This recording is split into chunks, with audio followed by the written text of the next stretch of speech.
But, you know, Brad, you're talking about this upcoming weekend. You've mentioned this in your weather vlog, things to look out for. Yeah, not the greatest weekend. I mean, it's a holiday weekend. You'll enjoy it regardless, but you better have a rain plan just in case. That's why I tell people, don't change plans right now, but have a backup plan because we're going to be looking at possibly some widespread showers, especially Saturday into Sunday. We're going to see an area of low pressure kind of parked off the coast, so a cool, wet weekend ahead. The rain's really going to start for most of us in the western Carolinas late Saturday into Saturday evening, Saturday night. The heaviest will be overnight into early Sunday with lingering showers for Sunday afternoon into Monday. But on the coast, it could be an all weekend kind of setup. That low pressure system has got a couple pieces of energy over Florida. And what's going on in the atmosphere, the jet stream is going into a pattern we call a Rex block. It's basically where we get a high pressure system trapped to the north, low pressure below it, and the jet stream's way up here. The jet stream is what steers everything. So this gets cut off from the main flow. It has nothing to push it, so it just meanders down here and gets trapped underneath this high pressure. So unfortunately, that's over us on a holiday weekend where that low pressure is going to be sitting over us. It's going to provide cool conditions, cloudy conditions, and again, scattered showers, especially the first half of the weekend. Now, while we don't expect it to develop into a tropical system or subtropical system, there's about a 10% chance it could stay over the warm waters of the Gulf Stream and acquire some kind of subtropical characteristics.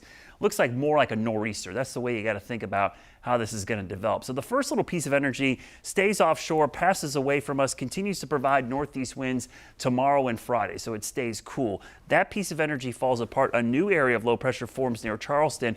It starts to move inland early Saturday morning and starts spreading rain into the western Carolinas during the day on Saturday, especially into Saturday evening. So we might start dry on Saturday with just some clouds, but you see the rain moving in from southeast to northwest.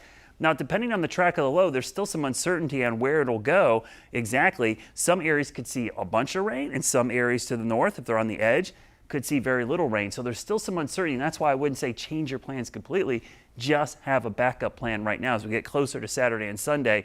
Fine-tune some of these windows where there might be an opening for some outdoor activities. But you see Saturday night into Sunday morning, probably the heaviest of the rain, begins to break up a little bit Sunday afternoon into Monday. That's where there'll be opportunities for more breaks in the rainy pattern, especially on Sunday afternoon, and I think on Monday as we go through the weekend. Now, the heavy rain chances could lead to some flash flooding. Already have a low risk along the coast on Friday. By Saturday, most of the Carolinas either in a low or medium risk for flash flooding. That does include the Charlotte area. So it's really that Saturday afternoon, Saturday night time frame, probably looking at the worst weather. Going to keep the rain chances at 60% right now just because of the uncertainty. But look at the temperatures. Northeast winds, probably 10 to 15 miles an hour, keeping it cool, windy, and raw throughout the entire weekend. Now, how much rain could we end up seeing?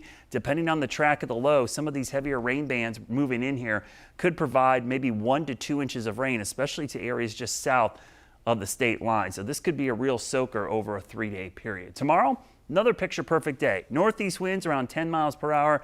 Temperatures right around 80 degrees. Low humidity.